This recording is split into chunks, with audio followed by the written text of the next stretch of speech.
Hello guys, আশা করি সবাই ভালো আছেন। আবারও আপনাদের মাঝে একটি লাভ স্টোরি নিয়ে আসলাম। আজকে লাভ স্টোরিটা হলো গরিবের মেয়ের সাথে প্রেম। তো আপনারা তো বুঝতেই আছেন আজকে লাভ স্টোরিটা কী পরিমাণ সুন্দর হতে চলতেছে। তো আমাদের পাশের বাড়িতে ভালো একটা ফ্যামিলি ছিল। তো হঠাৎ করে এক দুর্ঘটনার কারণে তাদের পরিবারটা একবারে নিঃস্ব হয়ে যায়।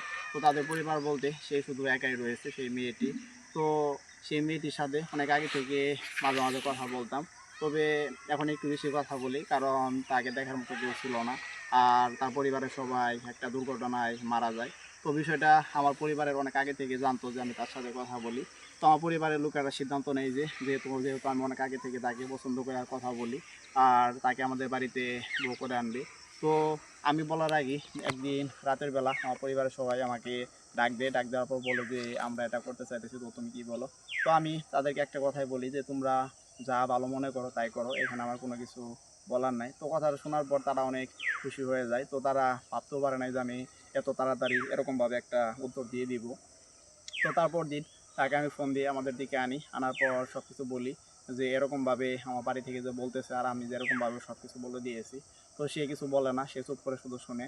আর সে কীভাবে বলবে, তার তো ওরকম কেউ ছিল না, কাউকে কিছু বলতে পারে না। তো সে শুধু মাঝে মাঝে আমাকেই বলতো যে আমার কি হবে, তো কেমনে কি করব। তো তাকে একটা কথাই বারবার বলতাম, যেহেতু আমি আছি আর আমি থাকতে তার কোনো চিন্তা নাই। তো যা কিছু করা দরকার আমি তাকে করব।